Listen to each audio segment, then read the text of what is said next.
Os neopastores o que fizeram? A teologia da prosperidade. Porque o meu Deus não é um Deus de miséria, de migalha. Imagina agora, se eu vou para você e falo assim: você pode, você deve, é um direito seu ficar rico. O que as pessoas, o que você vai sentir no seu coração, vindo do seu líder, ele está certo. Eu preciso semear na obra. E aí nós estamos vendo cada vez mais crescendo o número de pastores desfilando Rolex de 200 mil. Ah, pastor, você é contra a prosperidade deles? Se for a custo da lã das ovelhas, eu sou contra. Boa noite, a paz do Senhor, amém? Amém? Tá todo mundo aí? Vocês estão aí ou estão para lá de Bagdá? Estão aí, né? Misericórdia. É muito bom estarmos reunidos mais uma vez para falarmos acerca do Senhor. O Senhor preparou algo especial para o culto dessa noite. Você crê nisso? Amém? Ou não amém? Amém? E como de costume, eu quero te pedir para você redobrar a sua atenção, porque senão você não vai entender a mensagem que o Senhor tem para a sua vida nesta noite. Amém?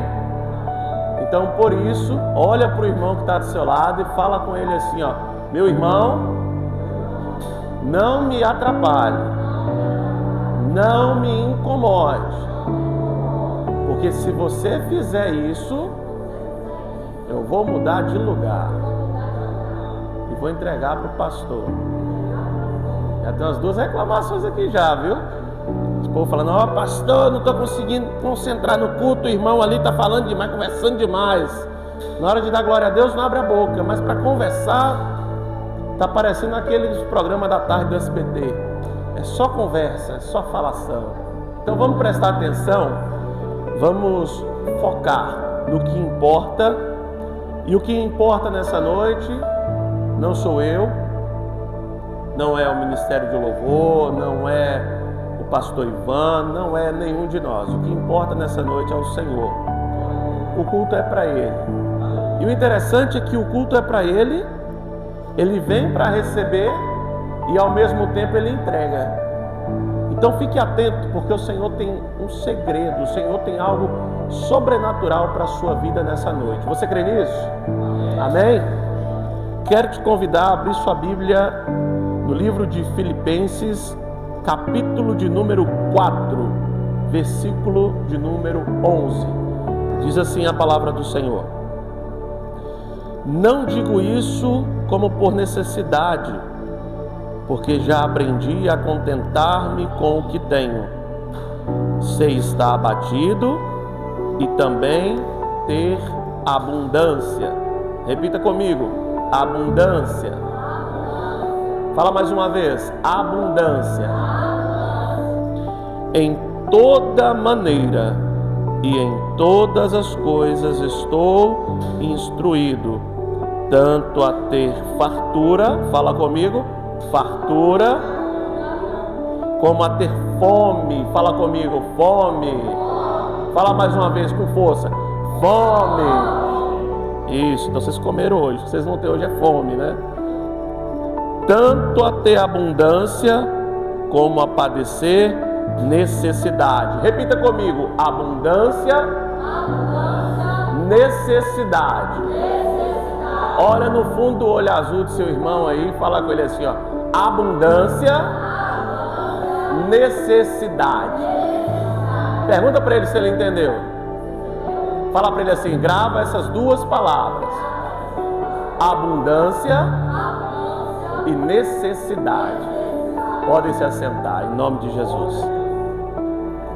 A palavra de hoje é porretada, viu? O tema da mensagem que o Senhor preparou para nós hoje, que eu preparei na verdade, inspirado pelo Espírito Santo, é: o que é mais difícil para se adaptar? Nascer rico e ficar pobre, ou nascer pobre e ficar rico? Prestem atenção. E essa é uma pergunta retórica, vocês não precisam me responder. O título dessa mensagem é: o que é mais difícil para se adaptar? Nascer rico e ficar pobre?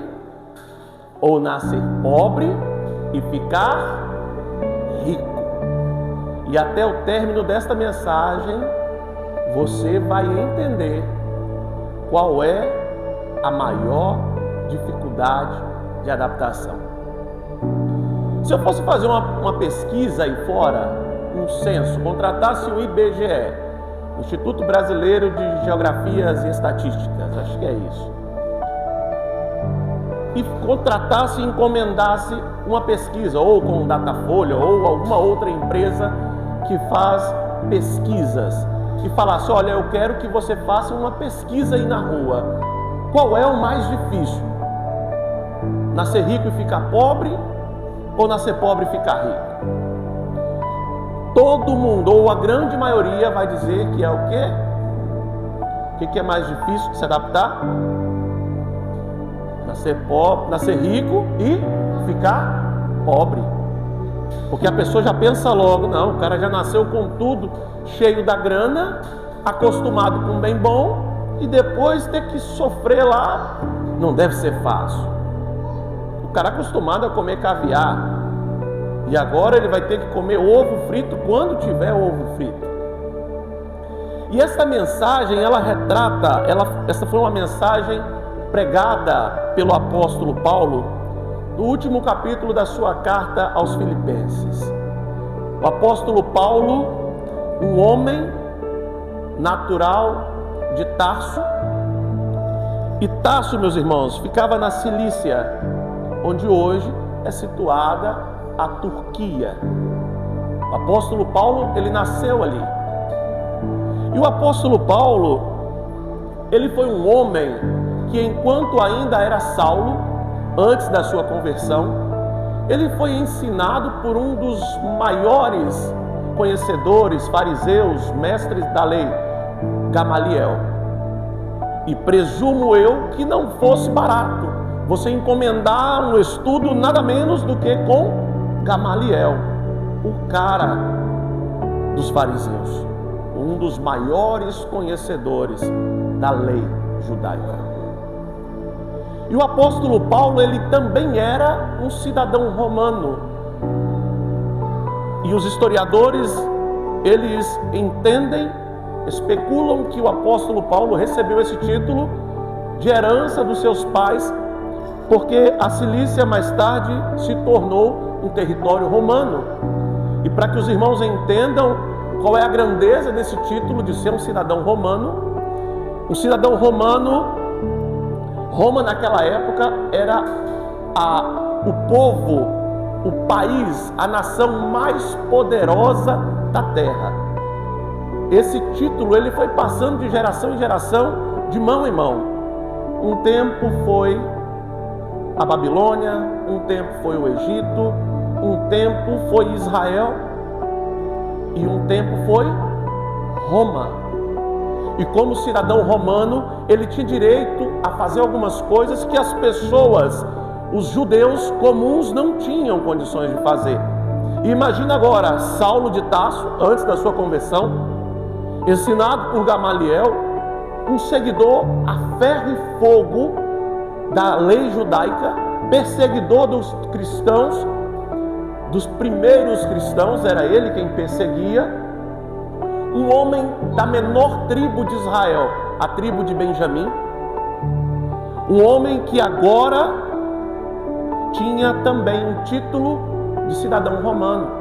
Ele podia se casar, ele podia receber um julgamento digno, porque de acordo à tradição, todo cidadão romano, ele tinha direito a ser julgado pelo sinédrio ali, e caso ele não concordasse com tal julgamento, ele podia exigir um julgamento público pelas pessoas, o que os cidadãos judeus, as pessoas que não eram cidadãos romanos, não tinham esse direito.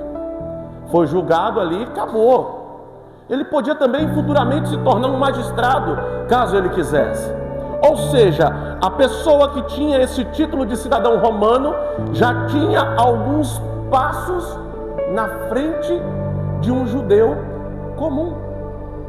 É como se você hoje nascesse nos Estados Unidos e o povo judeu fosse lá da África, por exemplo. Qual dos dois teria mais probabilidade de obter sucesso na vida? Você imagina um americano, uma pessoa que é americana de natureza, cidadão americano, com esse título. Você imagina ele hoje passando fome, passando dificuldade? Não, por quê? Porque ali é conhecido como a terra da oportunidade. E os Estados Unidos hoje é a maior potência do mundo. A gente não sabe até quando, mas hoje é a maior potência do mundo.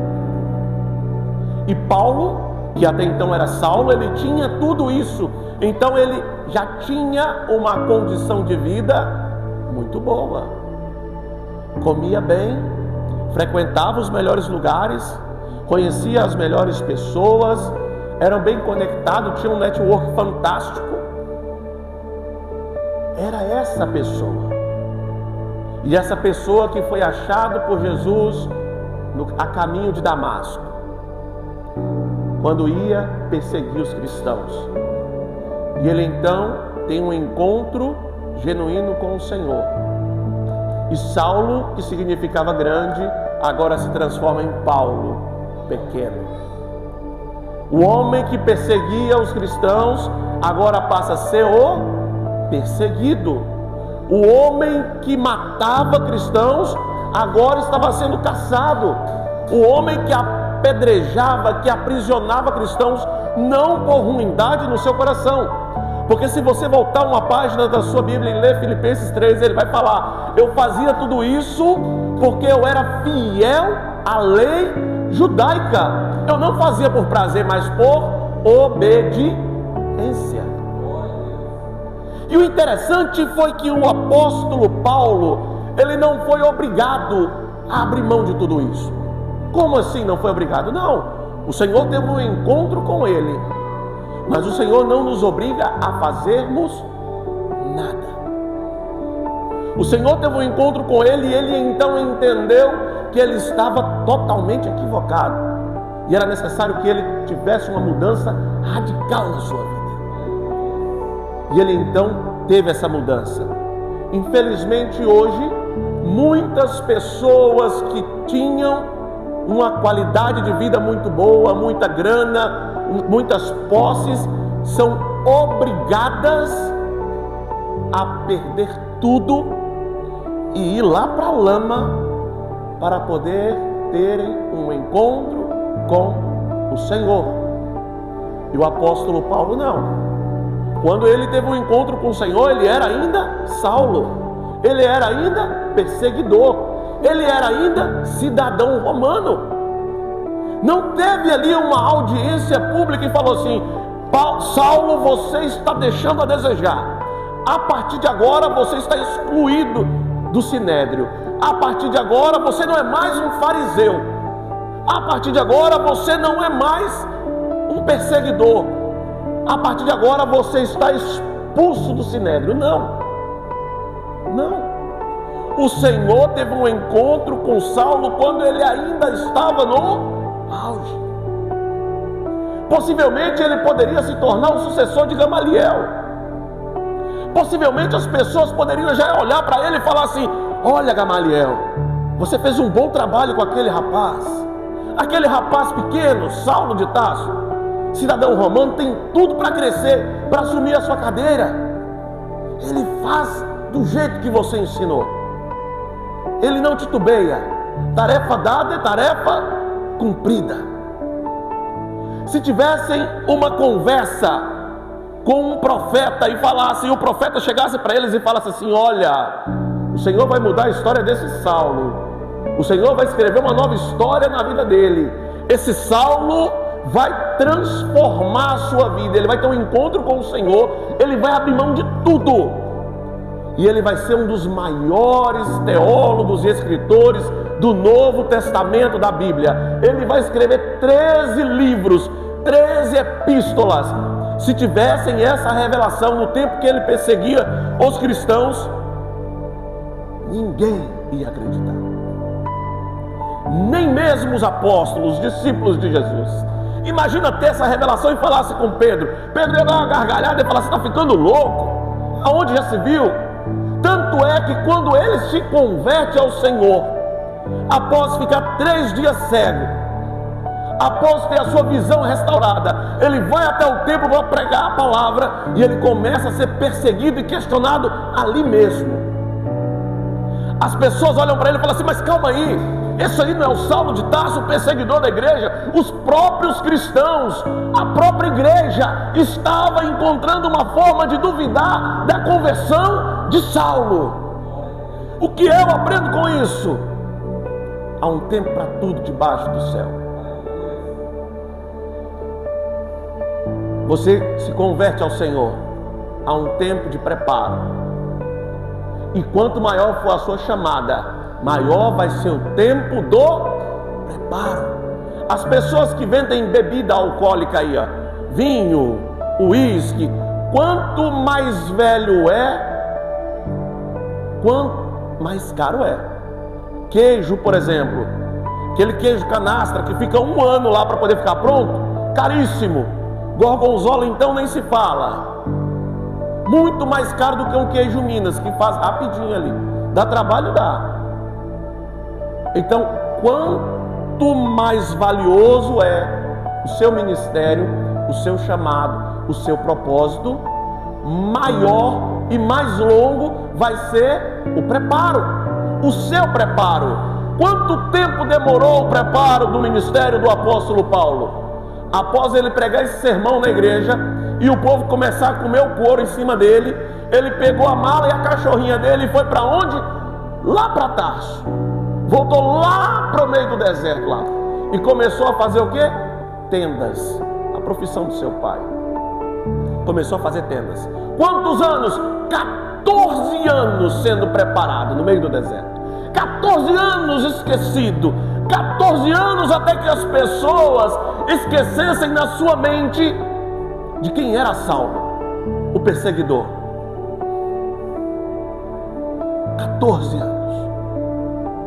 Foi tempo de sobra para ele poder refletir, pensar e se transformar em um grande filósofo. Porque os filósofos são pessoas que pensam muito, raciocinam muito. São pessoas que precisam solucionar também grandes problemas. Porque para você solucionar um grande problema requer muito pensamento, reflexão. E o apóstolo Paulo, então, ele teve tempo de sobra para que ele experimentasse, para que ele se preparasse, para que ele se fortalecesse para o que estava por vir. Um homem que foi ovacionado, um homem que estava no auge, um homem que tinha tudo que ele precisasse, tudo que ele quisesse, ele tinha ao seu alcance. Agora esquecido, agora tendo que voltar à sua origem. Esse é o homem que escreveu essas palavras. Eu sei viver na abundância, mas também sei padecer necessidade. É o homem que estava no posto mais alto do povo judeu, no Sinédrio, e que terminou a sua vida em uma cadeia, uma masmorra das mais terríveis possível, no subsolo, ao lado de uma rede de esgoto. Esse foi o fim trágico do apóstolo Paulo. Sofrendo, sendo caluniado, perseguido, maltratado, passando fome, mas permanecendo de pé. E quando eu olho para a vida de Paulo, eu vejo que ele fez o caminho inverso do que a grande maioria faz. Porque a grande maioria nasce pobre e quer ficar rico. Não é assim? Chega para uma criança em um bairro carente e fala: o que você quer ser? Jogador de futebol. Por quê? Porque eu quero aparecer na televisão, eu quero ganhar dinheiro, eu quero comprar carro, eu quero tirar minha família daqui, eu quero. E chega para a mãe e pergunta: o que a senhora deseja da sua vida? Olha, para mim nada, mas eu quero que meu filho ou minha filha faça uma faculdade, quero que meu filho ou minha filha seja um médico, seja um doutor. Para quê? Para que tenha uma vida boa. E este é o desejo de muitas pessoas. Chega para uma pessoa que tem uma condição financeira muito ruim e pergunta para ela: você quer ser o quê? Ah, eu quero ficar rico, eu quero ganhar na loteria, eu quero muito dinheiro, eu quero uma casa, eu quero um carro, eu quero isso e aquilo. Pergunta se ela está satisfeita e se quer continuar onde ela está. Ela vai rir na sua cara e vai falar assim: você só pode estar doido, porque você não sabe como é ruim ter que ir lá para o pronto-socorro, a humilhação que eu tenho que enfrentar para esperar ser consultado. Você não sabe como é ruim acordar pela manhã e não ter o que comer na mesa. Você não sabe o que é ruim ver as crianças ganhando presente e o meu filho não podendo ter nada. Então o meu maior desejo é ter uma vida boa, é ganhar dinheiro, é ser rico, é ser próspero. E aí a igreja neopentecostal, o que fez? Os neopastores, o que fizeram? Aproveitou dessa lacuna, dessa dor, dessa carência que o povo tem e lançou agora algo fantástico para eles: a teologia da prosperidade. Porque o meu Deus não é um Deus de miséria, de migalha, e separa algumas frases de efeito e que no coração da pessoa que está ali lascada vai fazer um estrago.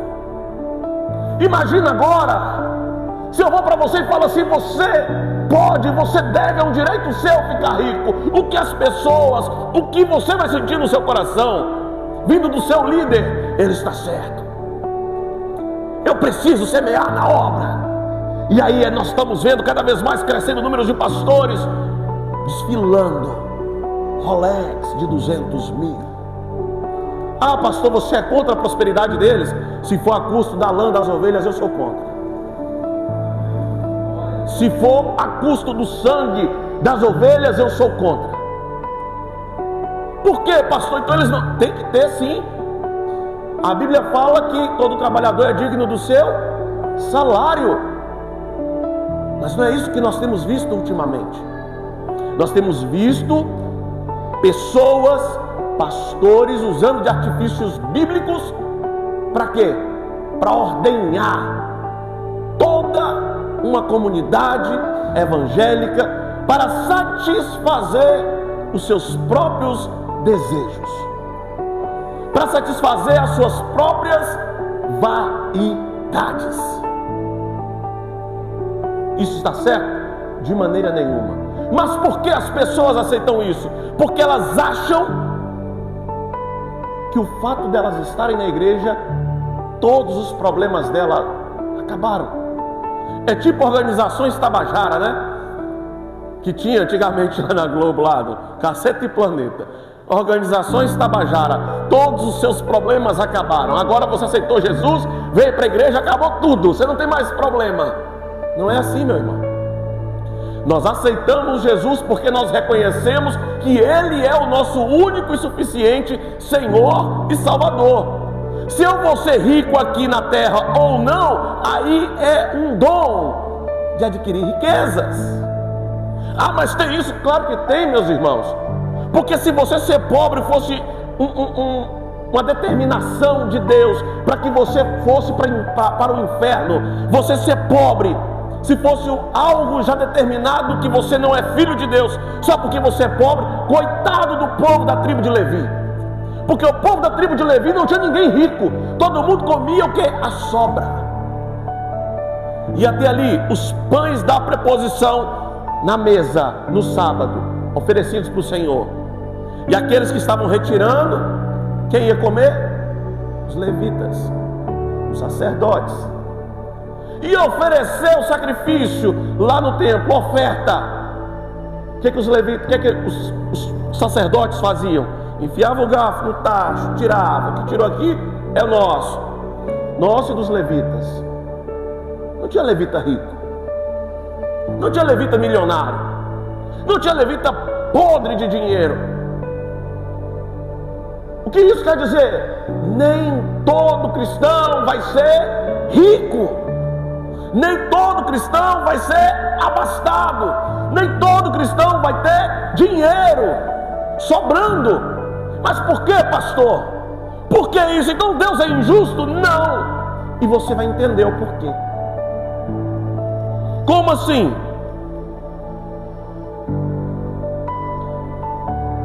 Nós vamos abordar agora as 7 responsabilidades que a fartura trazem consigo. Preste bastante atenção. Porque enquanto pobres, nós sonhamos em ser ricos. Nós vivemos pedindo: Deus, me tira dessa vida. Deus, me dá uma casa maior. Deus, me dá um carro novo, um carro do ano. Deus, eu quero ser empresário porque eu estou cansado de ser funcionário. Deus, eu quero que o Senhor mude a minha vida. E a oração é só sobre dinheiro. Você já não vê mais o povo orando assim: Senhor, derrama fogo no meio do teu povo. Senhor, nós clamamos para que a sua nação agora, para que essa geração se arrependa dos seus maus caminhos. Nós clamamos para que essa geração tenha um encontro verdadeiro e autêntico com o Senhor, para que pessoas venham ser curadas, almas venham ser resgatadas da morte. Não. Quanto mais eu falo de dinheiro, mais as pessoas querem vir para perto de mim. Pode observar. Pode observar. Quanto mais é pregado prosperidade, mais pessoas se aproximam daquela igreja, daquele altar.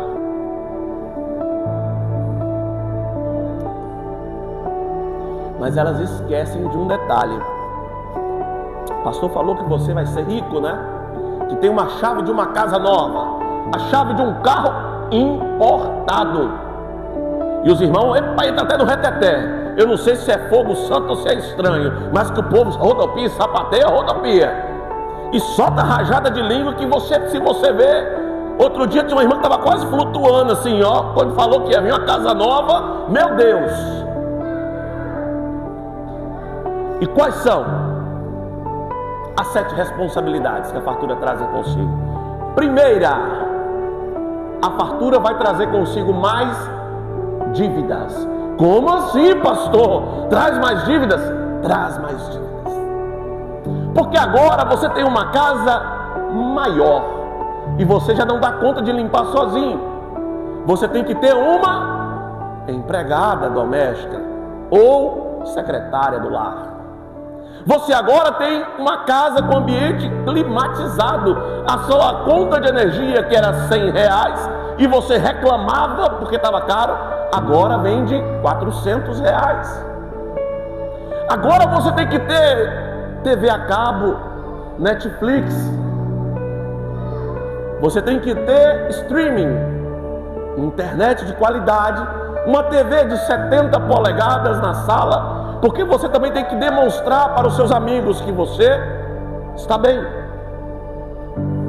Você agora tem um carro do ano, mas um carro do ano também tem despesas do ano.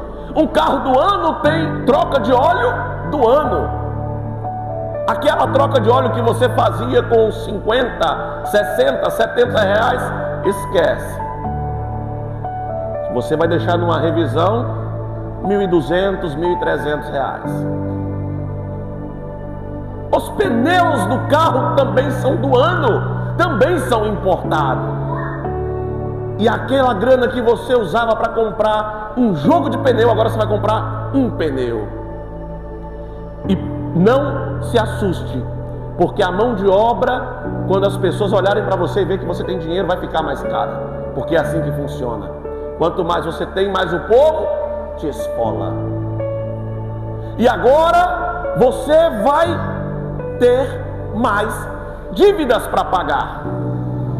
Aí eu paro e penso, o irmão, a irmã não está aguentando pagar a conta de luz de R$100 em casa, mas está pedindo a Deus uma casa nova, grande, com ar-condicionado e piscina. E ainda tem a piscina, eu nem falei dela, que você paga R$200 por mês só para o cara ir lá limpar, e um baldezinho de cloro custa R$250.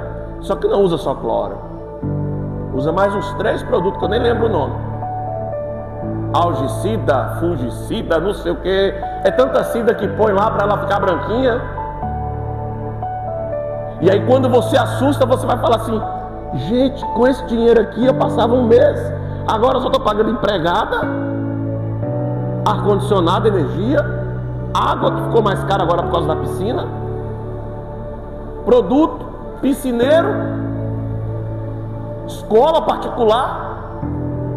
Porque agora você tem mais dinheiro, você tem condição de fazer isso. Plano de saúde. E quando você está assustando a sua conta, e olha que você não começou nem a fazer a feira ainda, está chegando em 10 mil por mês. Então você está com mais dívida. Mas o pastor te falou que você vai ser rico, que você vai ter uma casa grande, nova, que você vai ter dinheiro. Só que ele não te falou do que vem junto. Ou vocês acham que tem almoço grátis? Não existe. Não existe almoço grátis. Jesus morreu na cruz e o povo achou que foi um almoço grátis. Foi. É graça, mas não é de graça. Nós temos que fazer nossa parte. Aceitar Jesus, reconhecer o Senhor como o único e suficiente Salvador da nossa vida, andar nos caminhos dele, ser fiel a Ele. Para quê? Para que nós possamos ser salvos. Mas as pessoas acham que a graça é de graça. E não é. Então agora eu falei apenas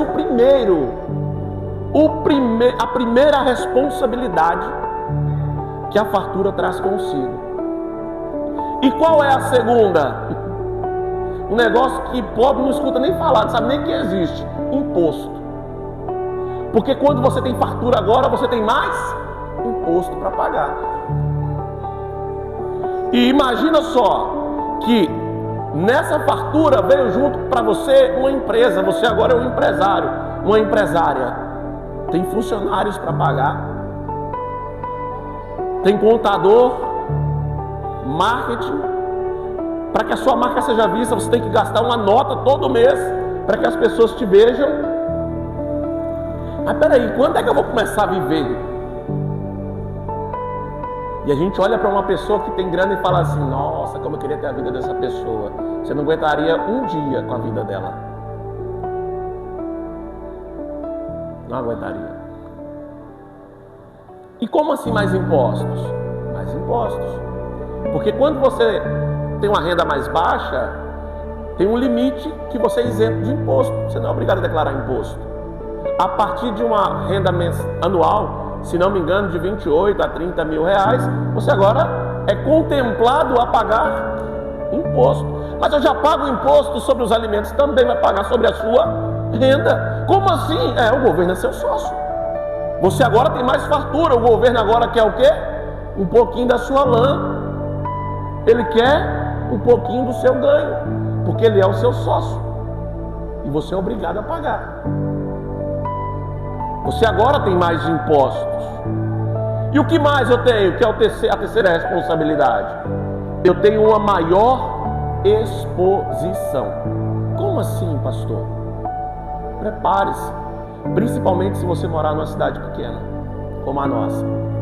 A partir do momento que você começa a ganhar mais dinheiro, as pessoas começam a te ver mais.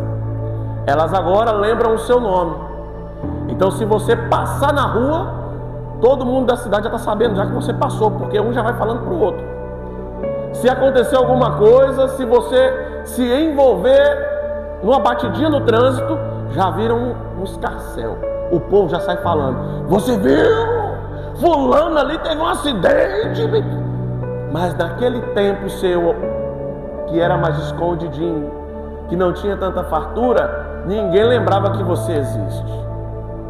Ninguém lembrava. Olha os famosos aí, qualquer coisinha vira um coisão, qualquer barulhinho vira um barulhão, um copo d'água vira um tsunami. Por quê? Porque junto com a fartura vem também mais exposição. E qual é a quarta responsabilidade? Maior responsabilidade com outras pessoas. Porque quando você não tinha, as pessoas não vinham te procurar, bater na sua porta. Agora que você tem, elas batem na sua porta, te pedem ajuda, e na mente delas, você é obrigado a ajudar, porque agora você tem condição, porque você é crente, porque você é cristão, e você é obrigado a ajudar. Não, pastor, mas ninguém está me ajudando a pagar. Agora aguenta, porque vem tudo junto, meus irmãos. E além do mais, quando você é cristão, se você tem o dom de adquirir riquezas, vai ser espontâneo isso, natural. Porque você só vai saber se você de fato é uma pessoa que tem a vida pautada no Senhor, que tem a bênção da prosperidade sobre a sua vida, quando as pessoas à sua volta também são abençoadas através de você. Porque vai transbordar na sua vida e tudo que está em sua volta vai ser afetado positivamente. É assim que funciona. Por que tem pessoas que têm dinheiro, mas são assim, miseráveis? Você olha em volta dela, ninguém nem aproxima, porque fala assim, rapaz, aquilo ali é uma unha de fome desgramada, atravessa o Jordão ali com a pastilha de sorrisal na mão e ela nem dissolve. É uma unha de fome, não passa não. Eu não quero nem estar perto daquilo ali. É o pobre que só tem dinheiro. Mas a pessoa que tem o dom, a bênção sobre a vida dela, tudo que está à sua volta é afetado positivamente. Tudo que está à sua volta é afetado positivamente. Imagina uma caixa d'água aqui, ó. Aquelas caixas que estão com problema na boia. Você pode olhar, ela vai encher e vai transbordar. Olha em volta dela, sempre vai ter, se for terra, um monte de coisa nascendo. Por quê? Porque a bênção transbordou e a sua volta foi afetada. Então, é natural isso. E aí você olha para o irmão não se preocupa com ninguém, só se preocupa com ele mesmo. Quando vai fazer alguma coisa na igreja, olha, meus irmãos, nós estamos levantando aqui uma cesta básica para doar para um irmão ali que está desempregado, está passando dificuldade. Vira a cara, esse daí já vira a cara, não está falando comigo não, mas está esperando ficar rico, está esperando ser próspero, ser abençoado, ter dinheiro. Imagina se faz algum sentido um negócio desse. O cara tem dó de doar 1 quilo de feijão. Se for doar, doa daquele que é partido no meio, que é mais barato, que é o quebrado, o feijão quebrado. Se vai doar 1 quilo de arroz, ele escolhe o pior, aquele de terceira, que não tem nem marca. Só tem assim, 1 quilo escrito, não tem nem marca. Aquele que o povo empacota no fundo do supermercado, porque é o mais baratinho. É assim, ó. Mas eu quero ser rico. E o que você está fazendo? Não, estou jogando na Mega Sena. E Deus vai me abençoar. E se eu ganhar, ainda vou dar o dízimo. Fica com seu dinheiro maldito. Não vai. E qual é a quinta responsabilidade? Exige, e essa aqui é muito importante, um melhor discernimento sobre as pessoas à sua volta, pois muitos interesseiros se aproximarão de você. Como assim, pastor? O que vai ter de gente interesseiro que nem olhava na sua cara, te ligando, te mandando mensagem, batendo na sua porta, te chamando de amigo, te chamando de amiga? Vamos lá em casa, vamos fazer um junta-panela, vamos fazer um churrasco americano, vem lá, você dá a picanha, eu dou o carvão, vamos fazer um almoço, uma lasanha, você dá o frango e eu dou o macarrão, e você dá o queijo e o presunto também. E é assim, os aproveitadores, vai estar assim de aproveitador. Então, se você pretende, se você deseja, se você espera ser uma pessoa rica, próspera, esteja ciente de que vai ter muito aproveitador chegando perto de você. E olhe lá se você não for um aproveitador que está chegando perto de quem está ficando rico. Vigia, ainda está em tempo de converter. Por quê, meu irmão? Porque você pode até enganar alguém, mas a Deus você não consegue enganar. Deus, ele mostra, e uma hora a sela afrouxa e você cai do cavalo. Uma hora você cai do cavalo. Então, fique atento. Fique atento. Então, pastor, isso aqui eu já estou ficando até com medo, acho que eu não quero nem ser rico, mas não. Não, meu irmão, é justamente para você entender. Porque eu não posso dizer que você vai ser rico, vai ser próspero, se eu não te mostrar o que vem junto com isso.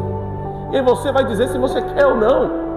Porque tem pessoas que, se você chegar para ela hoje e falar assim: olha, você tem muito dinheiro, o que você trocaria? Trocaria isso, tudo que eu tenho hoje, eu trocaria por paz.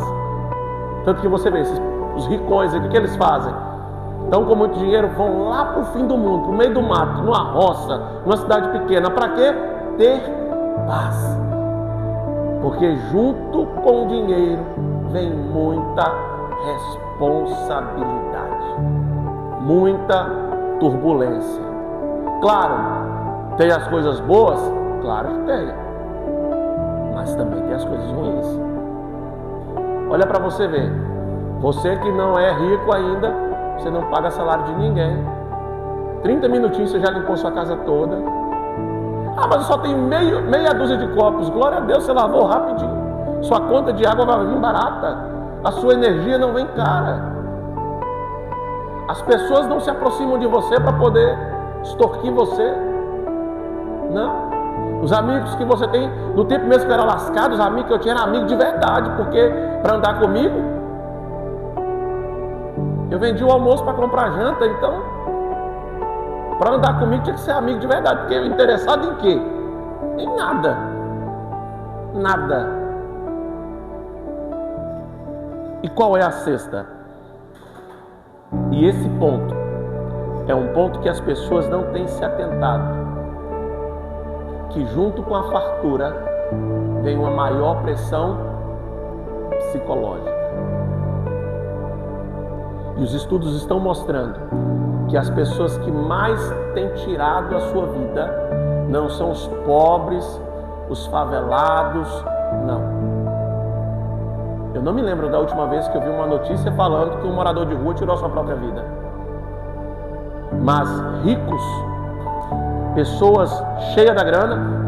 Hoje mesmo tinha uma matéria relembrando daquele cantor de rock, o Chorão, né, do Charlie Brown Jr., que ele era depressivo, vivia à base de droga e remédio. Fora outros que a gente nem sabe, depressivos, que já tentaram tirar sua vida, que querem morrer, já não suportam mais tanta pressão. Outro dia foi o Whindersson Nunes, que foi lá para uma clínica psiquiátrica, cheio da grana. E nós, ou as pessoas olham e falam assim: não, ele tem dinheiro, resolveu tudo. Não resolve. Não resolve. O dinheiro, ele vai suprir os problemas base.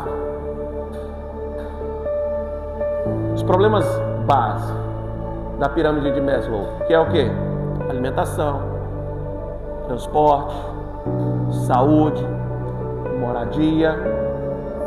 Passou disso daqui, dinheiro não vai mais resolver. Dinheiro não vai te dar paz. Dinheiro não vai te dar felicidade. Dinheiro não vai te dar saúde. Ele pode até comprar um remédio, só que ele não vai te dar saúde. Uma vez tinha um milionário, ele estava com câncer em fase terminal. Chegaram para ele no leito do hospital e disseram para ele assim: o que você mais deseja para a sua vida hoje? eu venderia, eu trocaria tudo que eu tenho de dinheiro, posse, bens, por uma vida saudável. E aí muitas pessoas estão correndo atrás de gurus espirituais, achando que eles vão levá-los ao dinheiro. Estão achando que pastor é o fim do arco-íris, ele tem o caminho do arco-íris, né? Porque o mito diz que no fim do arco-íris tem os potes de ouro. E eles estão achando que o pastor tem esse mapa do arco-íris que vai levá-los até os potes de ouro. Esquecendo que nós pastores, o nosso chamado não é para te levar para a riqueza terrena. O chamado do pastor não é para te levar para o dinheiro. Não é. Para isso você vai estudar. Para isso você vai fazer uma faculdade. Para isso você vai contratar um coach. Para isso você vai aprender uma profissão. Para isso você vai aprender a empreender. Mas o pastor, ele não tem um chamado para te conduzir a dinheiro. O pastor não tem um chamado para te conduzir à riqueza terrena. Não, o pastor tem um chamado única e exclusivamente para te levar para Deus, para te apresentar ao Senhor, para te guiar até o céu, para cuidar da sua vida, da sua alma. Então para de ficar correndo atrás de pessoas, atrás de pastores, achando que eles são a solução dos seus problemas. Quem vai resolver o meu problema? Quem vai resolver o seu problema? É o Senhor. E se você tiver a bênção, o dom de adquirir riquezas, o Senhor vai te direcionar. Ele vai te dar estratégia, mas não é o pastor. Não é a oração do pastor que é poderosa para poder liberar a chave do carro, não. Se seu score for baixo, banco nenhum vai financiar para você. Se você não juntar o dinheiro também, você não vai ter para comprar à vista. Então eu não conheço um pastor que tem o dom de subir score. Não conheço. Não. Então para com esse negócio. Para com isso. Seja grato ao Senhor pelo que você tem, porque as pessoas que têm muito dinheiro estão aí deprimidas.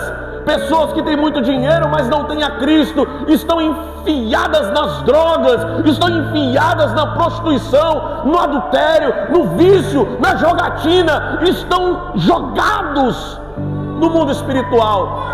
Olham para a vida e não tem mais sentido em viver. Tem um buraco enorme na alma que só o Senhor pode preencher. E nós não temos orado, nós não temos sido gratos ao Senhor. E aqui eu chego no último, a última grande responsabilidade que a fartura traz consigo: risco de deslumbrar-se e perder a sua salvação. É por isso que nem todos vão ser ricos, porque o Senhor, Ele conhece o futuro, Ele conhece o seu coraçãozinho com a sua oração mentirosa, falando: ai meu Deus, se o Senhor me der dinheiro, eu vou ser mais fiel ainda. Vai nada. Se o Senhor te der dinheiro hoje, você desvia amanhã. Se o Senhor te colocar na fartura hoje, amanhã você vai para o inferno, porque muitas vezes o que vai segurar algumas pessoas na presença do Senhor é a luta, é o sofrimento, é a conta que ele tem que pagar no outro dia e ele não sabe de onde vai tirar. É o saldo está sempre no limite, mas você pode olhar, pode observar, está no limite, mas nunca tem faltado. Está apertado, está doendo, mas nunca o Senhor deixou faltar. Então a oração que você tem que fazer para o Senhor é: meu Deus, se porventura eu tiver o dom de adquirir riquezas, que o Senhor me capacite, que o Senhor me prepare e esteja pronto. Esteja pronto para o tempo do preparo, Mas, meu Deus, se eu não tiver o dom de adquirir riquezas, se o Senhor, que sabe todas as coisas, vê que se caso eu fique rico, eu me desviarei, eu ficarei deslumbrado com o dinheiro, eu ficarei deslumbrado com a fartura, meu Deus, não deixe que eu tenha. Porque, meus irmãos, o que é mais valioso para você, e talvez hoje você não está enxergando, é a sua alma, é a salvação. Não é carro, não é casa, não é nem os seus filhos. Não. O mais importante que nós temos é a salvação. Então eu pergunto para os irmãos, eu vou fazer a mesma pergunta que eu fiz no início. O que é mais difícil de se adaptar? Um rico se adaptar para ficar pobre? Ou um pobre se adaptar para ficar rico? E eu, Paulo, eu cheguei à seguinte conclusão. Geralmente o rico, quando ele perde tudo e ele fica pobre, a maioria das vezes ele vai para a presença do Senhor. Olha o apóstolo Paulo, o que aconteceu? Perdeu tudo, abriu mão de tudo. Ele não perdeu, ele abriu mão. Mas ele foi para a presença do Senhor. Quantos ricões aí que eram ricões não tiveram que perder tudo para vir para a presença do Senhor? A Bíblia fala que é mais fácil um camelo passar no fundo de uma agulha do que um rico entrar no reino dos céus. Ah, então tem que nascer, tem que ser todo mundo pobre. Não. Esta fala diz respeito àquelas pessoas que têm o dinheiro como seu Deus, Mamon. Então é mais fácil um camelo passar no fundo de uma agulha, mas não é aquela agulha de costura não, tá? Antigamente, as portas que cercavam as cidades tinham os muros e as suas portas, e os viajantes vinham com seus camelos. Quando a porta estava fechada, eles abriam uma portinha pequena chamada agulha. E para que passasse um camelo, tinha que despojar tudo dele, tirar toda a carga dele, dobrar os joelhos dele. Imagina, dobrar o joelho de um camelo, dobrar com aquelas duas corcovas enormes, imprensar e passar para que ele entre pelo fundo da agulha. E Jesus disse que é mais fácil um camelo passar no fundo de uma agulha do que um rico entrar no reino dos céus. Porque para que o rico, que tem o seu coração voltado para o dinheiro, vá para o céu, ele precisa perder tudo que tem. Tem que perder tudo que tem? Na maioria. Aquele que tem o dinheiro como seu Deus, sim. E como que eu sei? Através da vida do único homem que não teve a sua oração atendida, o jovem rico. Que ele disse para Jesus: o que eu tenho que fazer para ser salvo? Pega tudo que você tem, vende e doa para os pobres. Ele fez o quê? Virou as costas e foi embora, porque o seu coração estava no dinheiro. Fosse falar aquilo ali para um dos seus discípulos: pega tudo que você tem e vende. Olha ali para você ver. Zaqueu não precisou nem falar com ele. Glória a Jesus, eu vou pegar agora tudo que eu tenho, e se porventura defraudei alguém, eu vou devolver 4 vezes mais. Jesus não falou para ele: pega tudo que tem e devolva, porque Jesus, conhecendo seu coração, sabia a riqueza que ele tem. O dinheiro não é o seu tesouro. Então que nós possamos aprender essa lição, que é muito mais difícil você se adaptar, você pobre, se adaptar a ficar rico. Tem muita responsabilidade, e muitos não ficarão, porque se ficar, certamente vão se desviar, vão se deslumbrar com os luxos, com os acessos, com os prazeres, com as vaidades, e não vão mais permitir que o Senhor habite em seus corações. Amém? O Senhor abençoe a vida dos irmãos. Até aqui nos trouxe o Senhor.